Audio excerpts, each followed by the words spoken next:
जय श्री कृष्णा, जय श्री महाकाल। आप सभी का दिन शुभ हो और भगवान श्री कृष्ण जी की कृपा आप सभी पर सदैव बनी रहेगी। मार्गशीर्ष मास के पहले अध्याय में आपने सुना था कि श्री राधा जी गोलोक से भूतल पर किस प्रकार आए। आज आप सुनेंगे मार्गशीर्ष मास की कथा का अध्याय 2, जिसमें श्री महादेव जी पार्वती जी से कहते हैं कि एक समय की बात है, श्री कृष्ण विरजा नाम वाली सखी के यहाँ पास थे। इससे श्री राधा जी को क्षोभ हुआ, इस कारण विरजा वहाँ नदी रूप होकर प्रवाहित हो गई। विरजा की सखियां भी छोटी छोटी नदियां बन गई। पृथ्वी की बहुत सी नदियां और सातों समुद्र विरजा से ही उत्पन्न है। राधा ने प्रणय कोप से श्री कृष्ण के पास जाकर उनसे कुछ कठोर शब्द कहे। सुदामा ने इसका विरोध किया। इस पर लीलामयी श्री राधा ने उसे असुर होने का शाप दे दिया। सुदामा ने भी लीला क्रम से ही श्री राधा को मानवीय रूप में प्रकट होने का श्राप दे दिया। सुदामा माता राधा तथा पिता श्री हरि को प्रणाम करके जब जाने को उद्यत हुए, तब श्री राधा पुत्र विरह से कातर होकर आंसू बहाने लगी। श्री कृष्ण ने उन्हें समझाकर शांत किया और शीघ्र उसके लौट आने का विश्वास दिलाया। सुदामा ही तुलसी का स्वामी शंखचूड़ नामक असुर हुआ था, जो मेरे शूल से विदीर्ण एवं श्राप मुक्त होकर पुनः गोलोक चला गया। सती राधा इसी वराह कल्प में गोकुल में अवतीर्ण हुई थी। वे ब्रज में वृषभानु वैश्य की कन्या हुई। वे देवी अजन्मा थी, माता के पेट से नहीं पैदा हुई थी। उनकी माता कलावती ने अपने गर्भ में वायु को धारण कर रखा था। उसने योग माया की प्रेरणा से वायु को ही जन्म दिया, परंतु वहां स्वेच्छा से श्री राधा प्रकट हो गई। 12 वर्ष बीतने पर उन्हें नूतन यौवन में प्रवेश करती देखकर माता पिता ने रायन वैश्य के साथ उसका संबंध निश्चित कर दिया। उस समय श्री राधा घर में अपनी छाया को स्थापित करके स्वयं अंतर्ध्यान हो गई। उस छाया के साथ ही उक्त रायन का विवाह हुआ। जगतपति श्री कृष्ण कंस के भय से रक्षा के बहाने शैशव अवस्था में ही गोकुल पहुंच दिए गए थे। वहां श्री कृष्ण की माता यशोदा थी। उनका सहोदर भाई रायन था। गोलोक में तो वह श्री कृष्ण का अंश भूत गोप था, पर इस अवतार की समय भूतल पर वह श्री कृष्ण का मामा लगता था। जगत रिश्ता विधाता ने पुण्यमय वृंदावन में श्री कृष्ण के साथ साक्षात श्री राधा का विधिपूर्वक विवाह कर में संपन्न कराया था। गोपगण स्वप्न में भी श्री राधा के चरणारविंद का दर्शन नहीं कर पाते थे। साक्षात राधा श्री कृष्ण के वक्ष स्थल में वास करती थी और छाया राधा रायन के घर में। ब्रह्मा जी ने पूर्व काल में श्री राधा के चरणारविंद का दर्शन पाने के लिए पुष्कर में 7000 वर्षों तक तपस्या की थी। उसी तपस्या के फलस्वरूप इस समय उन्हें श्री राधा चरणों का दर्शन प्राप्त हुआ था। गोकुलनाथ श्री कृष्ण कुछ काल तक वे वृंदावन में श्री राधा के साथ आमोद प्रमोद करते रहे। फिर सुदामा के श्राप से उनका श्री राधा के साथ वियोग हो गया। इसी बीच में श्री कृष्ण ने पृथ्वी का भार उतारा। 100 वर्ष पूर्ण हो जाने पर तीर्थ यात्रा के प्रसंग से श्री राधा ने श्री कृष्ण का और कृष्ण ने राधा का दर्शन प्राप्त किया। फिर तत्वज्ञ श्री कृष्ण श्री राधा के साथ गोलोक धाम पधारे। कलावती और यशोदा भी श्री राधा के साथ ही गोलोक चली गई। प्रजापति द्रोण नंद हुए, उनकी पत्नी धरा यशोदा हुई। उन दोनों ने पहले की हुई तपस्या के प्रभाव से परमात्मा भगवान श्री कृष्ण को पुत्र रूप में प्राप्त किया था। महर्षि कश्यप वसुदेव हुई थी। उनकी पत्नी सती साध्वी अदिति अंशतः देवकी के रूप में उत्तीर्ण हुई थी। प्रतीक कल्प में जब भगवान अवतार लेते हैं, देव माता अदिति तथा देव पिता कश्यप उनके माता पिता का स्थान ग्रहण करते हैं। श्री राधा की माता कलावती पितरों की मानसिक कन्या थी। गोलोक से वासु धाम गोपी वृषभानु होकर इस भूतल पर आए थे। दुर्गे, इस प्रकार मैंने श्री राधा का उत्तम उपाख्यान सुनाया। ये संपत्ति गति प्रदान करने वाला, पाप हार ही तथा पुत्र और पौत्रों की वृद्धि करने वाला है। श्री कृष्ण 2 रूपों में प्रकट है, द्विभुज और चतुर्भुज। चतुर्भुज रूप से वे वैकुंठ धाम में निवास करते हैं और स्वयं द्विभुज श्री कृष्ण गोलोक धाम में चतुर्भुज की पत्नी महालक्ष्मी, सरस्वती, गंगा और तुलसी हैं। ये चारों देवियां चतुर्भुज नारायण देव की प्रिया हैं। श्री कृष्ण की पत्नी श्री राधा हैं, जो उनकी अर्धांग से प्रकट हुई हैं। वे तेज अवस्था, रूप तथा गुण सभी दृष्टियों से उनके अनुरूप हैं। विद्वान पुरुष को पहले राधा नाम का उच्चारण करके पश्चात कृष्ण नाम का उच्चारण करना चाहिए। इस क्रम से उलटफेर करने पर वह पाप का भागी होता है, इसमें संशय नहीं है। कार्तिक की पूर्णिमा को गोलोक के रास मंडल में श्री कृष्ण ने श्री राधा का पूजन किया और तत्व संबंधी महोत्सव रचाया। उत्तम रत्नों की गुटिका में राधा कवच रखकर गोकुल सहित श्री हरि ने उसे अपने कंठ और दाहिनी बाह में धारण किया। भक्ति भाव से उनका ध्यान करके स्तवन की या फिर मधुसूदन में राधा के चबाए हुए तांबूल को लेकर स्वयं खाया। राधा कृष्ण की पूजनीय हैं और भगवान श्री कृष्ण राधा के पूजनीय हैं। वे दोनों एक दूसरे के इष्ट देव हैं। उनमें भेदभाव करने वाला पुरुष नरक में पड़ता है। श्री कृष्ण के बाद धर्म में ब्रह्मा जी ने, मैंने, अनंत ने, वासुकी ने तथा सूर्य और चंद्रमा ने श्री राधा का पूजन किया। फिर देवराज इंद्र, रुद्र गण, मनु, मनुपुत्र, देवेंद्र गण, मुनींद्र गण तथा संपूर्ण विश्व के लोगों ने श्री राधा की पूजा की। ये सब द्वितीय आवरण की पूजक है। तृतीय आवरण में सातों द्वीपों के सम्राट यज्ञ ने तथा उनके पुत्र पौत्रों ने एवं मित्रों ने भारतवर्ष में प्रसन्नता पूर्वक श्री राधिका का पूजन किया। उन महाराज को देव वर्ष किसी ब्राह्मण श्राप दे दिया था, जिससे उनका हाथ रोगग्रस्त हो गया था। इस कारण वे मन ही मन बहुत दुखी रहते थे। उनकी राज्य लक्ष्मी छिन गई थी, परंतु श्री राधा के आशीर्वाद से उन्होंने अपना राज्य प्राप्त कर लिया। ब्रह्मा जी के दिए हुए स्तोत्र से परमेश्वरी श्री राधा की स्तुति करके ने उनके अभेद्य कवच को कंठ और बाह में धारण किया तथा पुष्कर तीर्थ में 100 वर्ष तक ध्यान पूर्वक उनकी पूजा की। अंत में भी महाराज रत्न में विमान पर सवार होकर गोलोक धाम में चले गए। पार्वती, यह सारा प्रसंग मैंने तुम्हें कह सुनाया, अब और क्या सुनना चाहती हो? तब पार्वती जी ने महादेव जी से पूछा, प्रभो, राजा सूर्ययज्ञ कौन थे? किस वंश में उनका जन्म हुआ था? उन्हें ब्राह्मण का श्राप कैसे प्राप्त हुआ था? और किस तरह श्री राधा जी को वे पा सके, जिनके चरणारविंदों की रज को पाने के लिए ब्रह्मा जी ने पूर्व काल में पुष्कर तीर्थ के भीतर 60,000 वर्षों तक तप किया तथा जिनका दर्शन पाना आपके लिए भी कठिन है। उन्हीं पुरातन महालक्ष्मी श्री राधा देवी का दर्शन राजा सूर्य यज्ञ ने कैसे किया? वे मनुष्यों के दृष्टि पथ में कैसी आई? तीनों लोकों के सृष्टा ब्रह्मा ने राजा सूर्य यज्ञ को श्री राधा का कवच किस प्रकार दिया? उनके ध्यान पूजन विधि तथा स्तोत्र का उपदेश कैसे किया? ये सब बताने की कृपा कीजिए। श्री महादेव जी बोले, देवी 14 मनुओं में जो सबसे प्रथम है, उन्हें स्वयंभू मनु कहते हैं। भी ब्रह्मा जी के पुत्र और तपस्वी कहे गए हैं। उन्होंने शत्रुपा से विवाह किया था। मनु और शत्रुपा के पुत्र उत्तानपाद हुए। उत्तानपाद के पुत्र केवल ध्रुव हैं। गिरि राजनंदिनी ध्रुव की कीर्ति तीनों लोकों में विख्यात है। ध्रुव के पुत्र उत्कल हुए, जो भगवान नारायण के अनन्य भक्त थे। उन्होंने पुष्कर तीर्थ में 1000 राजसूय यज्ञों का अनुष्ठान किया था। उस यज्ञ में सारे पात्र रत्नों के बने हुए थे। राजा ने बड़ी प्रसन्नता के साथ वे सब पात्र ब्राह्मण को दान कर दिए थे। यज्ञांत महोत्सव में राजा ने बहुमूल्य वस्त्रों की सहस्त्रों राशियां, जो तेज पुंज से उद्भासित होती थी, ब्राह्मणों को बांट दी। प्रिय उस सुंदर यज्ञ को देखकर ब्रह्मा जी ने देव सभा में राजा उत्कल का नाम सूर्य यज्ञ रख दिया। राजा सूर्य यज्ञ के अन्य रत्न और तथा सब प्रकार की संपत्तियों के दाता थे। वे प्रतिदिन प्रसन्नता पूर्वक उचित दक्षिणा के साथ ब्राह्मणों को 10-12 लाख गौ को दान में देते थे। उन गायों के सिंग रत्नों से मढ़े होते थे तथा दुग्ध पात्र आदि सामग्री भी रत्न में ही होती थी। वे प्रतिदिन 6 करोड़ ब्राह्मणों को भोजन कराया करते थे। उन्हें प्रतिदिन भोजन सामग्री देकर तृप्त करते थे। नित्य प्रति 1 लाख रसोइयों को भोजन दिया करते थे।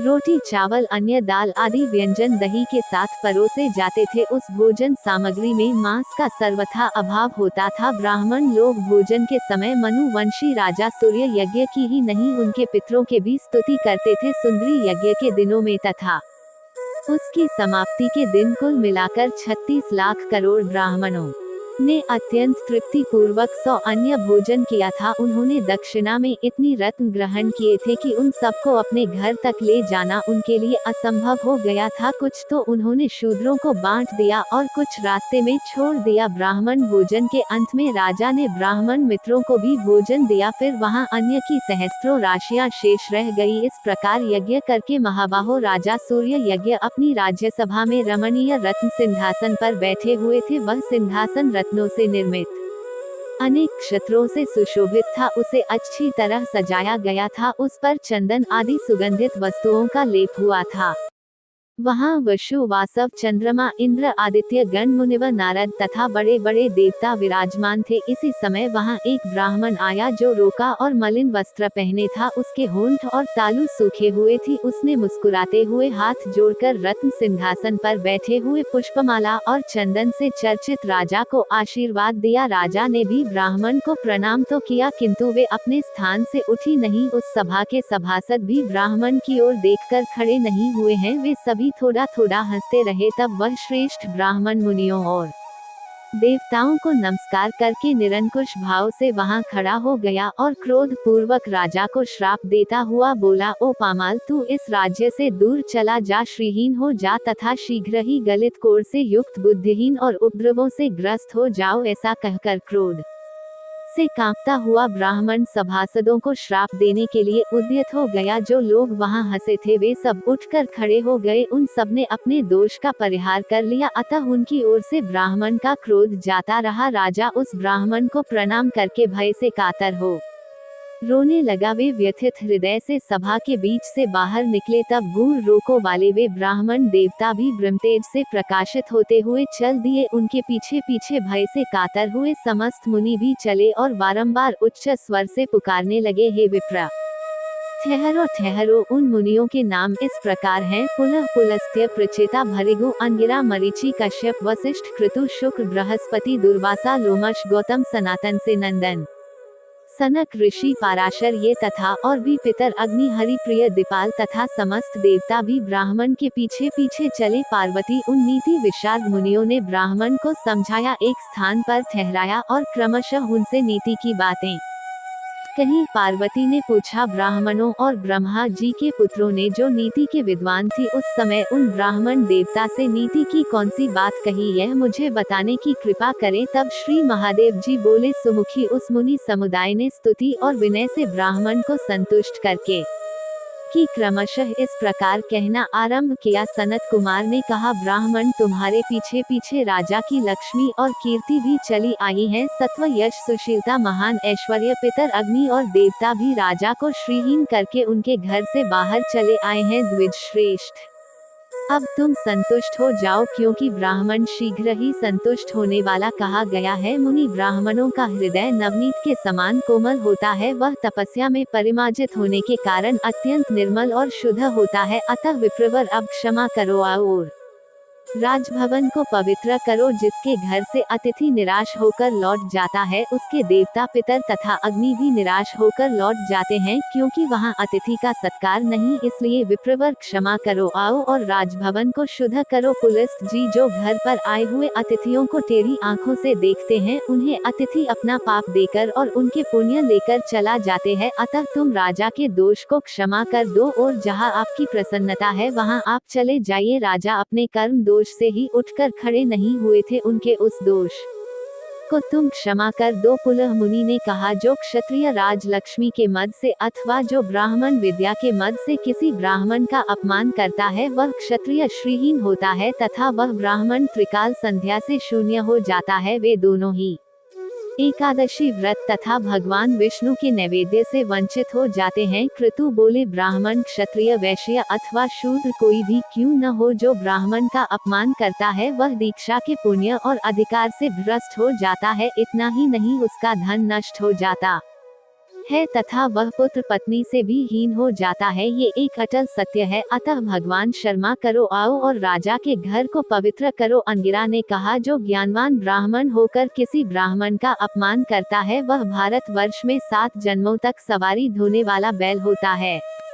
मरीचि बोले, जो पुण्य क्षेत्र भारत वर्ष में देवता, ब्राह्मण तथा गुरु का अपमान करता है वह भगवान विष्णु की भक्ति से वंचित हो जाता है। कश्यप ने कहा, जो वैष्णव ब्राह्मण को देखकर उसका अपमान करता है वह विष्णु मंत्र की दीक्षा से वंचित होकर विष्णु पूजा से भी विरत हो जाता है। प्रचेता बोले, जो अतिथि ब्राह्मण को आया देखकर उसके लिए अभ्युत्थान नहीं करता, उठकर खड़ा नहीं हो जाता, वह भारत भूमि में माता पिता की भक्ति से रहित होता है। उस मोर को 7 जन्मों तक हाथी की योनि में जन्म लेना पड़ता है। अतः द्विज श्रेष्ठ, शीघ्र चलो, राजा को आशीर्वाद दो। दुर्वासा ने कहा, जो गुरु ब्राह्मण अथवा देवता की प्रतिमा को देखकर शीघ्र ही उसके सामने मस्तक नहीं झुकाता वह पृथ्वी पर सुबर होता है, अतः ब्राह्मण हमारे सब अपराधों को क्षमा करो और चलकर अतिथि सत्कार ग्रहण करो। राजा ने पूछा, आप सब लोग श्रेष्ठ मुनि हैं, आपने किसी न किसी बहाने से धर्म का उपदेश किया है, अतः सब कुछ स्पष्ट बताकर मुझ मूर्ख को समझाइए। विप्रवारों, आप लोग पहले मुझे ये बताएं कि स्त्री हत्या, कृतघ्नता, गुरु पत्नी दमन तथा ब्रह्मा हत्या करने वालों को कौन सा दोष लगता है और उसका परिहार कैसे होता है। वशिष्ठ जी बोले, राजन, यदि स्वेच्छापूर्वक गोवध का पाप किया गया हो तो उसके प्रायश्चित के लिए मनुष्य 1 वर्ष तक तीर्थों में भ्रमण करता रहे। वह प्रतिदिन जौ की रोटी अथवा जौ की लपसी खाए और हाथ से ही जल पिए। वर्ष पूरा होने पर ब्राह्मणों को दक्षिणा सहित 100 अच्छी और दुधारू गायों का दान करे। प्रायश्चित से पाप क्षीण हो जाने पर भी मनुष्य अपने संपूर्ण पाप से मुक्त नहीं होता।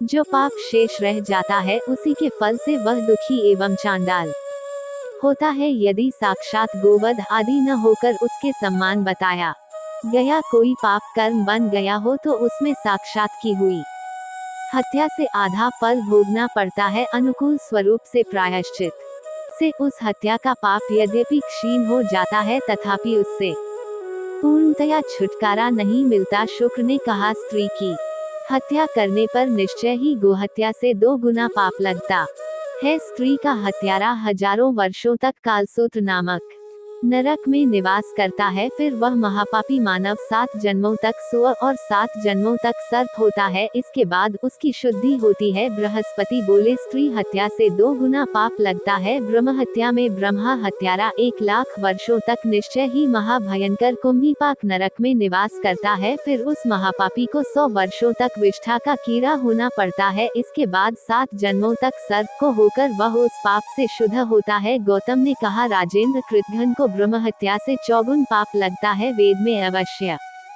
ही कृतघ्न की शुद्धि के लिए कोई प्रायश्चित नहीं कहा गया है। राजा ने पूछा, वेद वेदताओं में श्रेष्ठ में है से आप मुझे कृतघ्न का लक्षण बताइए। कृतघ्न की कितने भेद है और उनमें से किन्हें किस दोष की प्राप्ति होती है। ऋषि श्रृंग ने उत्तर दिया, सामवेद में 16 प्रकार के कृतघ्न के विषय में वर्णन किया गया है। वे सब के सब प्रत्येक दोष से प्रत्येक फल के भागी होते हैं। सत्कर्म, सत्य, पुण्य, सुधर्म, तप, प्रतिज्ञा, दान, गुरु कृत्य, देव कृत्य, नित्य कृत्य, विश्वास पर धर्म और पर प्रदान, इनमें स्थित हुए मनुष्यों का जो वध करता है वह पापिष्ठ कृतघ्न कहा गया है। इनके लिए जो लोग हैं वे उस जन्म से विभिन्न योनियों में उत्पन्न होते हैं। राजेंद्र, भी पापी कृतघ्न जिन जिन नरकों में जाते हैं वे भी नरक निश्चय ही यमलोक में विद्यमान है। सूर्ययज्ञ ने पूछा, प्रभु, किस प्रकार के कृतघ्न कौन सा कर्म करके किन किन भयंकर नरक में जाते ही, कृपया इसे मैं एक एक करके सुनना चाहता हूँ, आप बताने की कृपा करें। कात्यायन मुनि ने कहा, जो शपथ खाकर भी अपनी शपथ को मिटा देते हैं उसका पालन नहीं करता वह कृतघ्न अवश्य ही 4 युगों तक काल सूत्र में निवास करता है। फिर 7 जन्मों तक कौवा हुआ और उल्लू होकर पुनः 7 जन्मों तक महान रोगी शूद्र होता है। इसके बाद उसकी शुद्धि होती है। फिर सर्व श्री सनंदन, सनातन, पाराशर, जरत, कारो, भरद्वाज और विभांडक में विभिन्न कृतघ्न की भेद तथा उनको प्राप्त होने वाली दुर्गति का वर्णन किया। फिर से मार्कंडेय जी बोले, हे राजन, शूद्र स्त्री के साथ समागम करने पर ब्राह्मण को जो दोष प्राप्त होता है उसका वर्णन वेदों में किया गया है। उसे बताता हूँ, सावधान होकर सुनो। जो ब्राह्मण शूद्र स्त्री के साथ संबंध स्थापित करता है वह कृतघ्नों में प्रधान है। उसे 14 केंद्रों की स्थिति काल तक कृमिदृष्ट नामक नरक में निवास करना पड़ता है। वहाँ एक ब्राह्मण कीड़े के काटने से व्याकुल रहता है। यमराज के दूत उससे प्रतिदिन तपाई हुई लोहे की प्रतिमा का आलिंगन करवाते हैं। फिर निश्चय ही वह व्यभिचारिणी स्त्री की योनि का कीड़ा होता है। इस अवस्था में 1000 वर्षों तक रहने के बाद वह शूद्र होता है। फिर उसकी शुद्धि होती है। सूर्ययज्ञ बोले, हे विप्र, अन्य कृतघ्न के भी कर्मों का फल बताइए। ये ब्राह्मण का श्राप मेरे लिए शिलाज्ञ है, क्योंकि इसके कारण मुझे सत्संग का लाभ हुआ। भला विपत्ति में पड़े बिना किसी को संपत्ति प्राप्त होती है। मैं धन्य हो, कृतकृत्य हो, मेरा जीवन सफल हो गया, क्योंकि आज मेरे घर पर मुक्त मुनिगण और देवता पधारे हैं। जय श्री कृष्णा। आज का अध्ययन यही ही समाप्त होता है। अब आप सुनाएं। राधा चालीसा वैसे तो परम करुणामयी श्री राधा रानी का श्री नाम ही इस संसार के भाव से न केवल पार लगाने वाला है बल्कि परम आनंद प्रदान कर नित्य लीला में प्रवेश भी देने वाला है। किंतु किशोरी जी के भक्तों का तो जीवन आधार ही उनका नाम, रूप, लीला और धाम का स्मरण करना, स्तुति करना। राधा रानी को राधा चालीसा का पाठ समर्पित है। इस पाठ को रोज करने से सुख सौभाग्य में वृद्धि होती है। देवी राधा की कृपा दृष्टि आप पर बनी रहती है एवं सिद्धि, बुद्धि, धन, बल और ज्ञान विवेक की प्राप्ति होती है। राधा देवी चालीसा के प्रभाव से इंसान धनी बनता है, वह तरक्की करता है और हर तरह के सुख का भागीदार बनता है, उसे कष्ट नहीं होता। राधा देवी की कृपा मात्र से ही इंसान सारी तकलीफों से दूर हो जाता है और वो तेजस्वी बनता है। दोहा। श्री राधे वृषभानुजा, भक्तनी प्राणाधार, वृंदाविपिन विहारिणी, प्राणावा बारंबार। जैसो तैसो रावरो, कृष्ण प्रिय सुखधाम, चरण शरण निज दीजिए, सुंदर सुखद ललाम।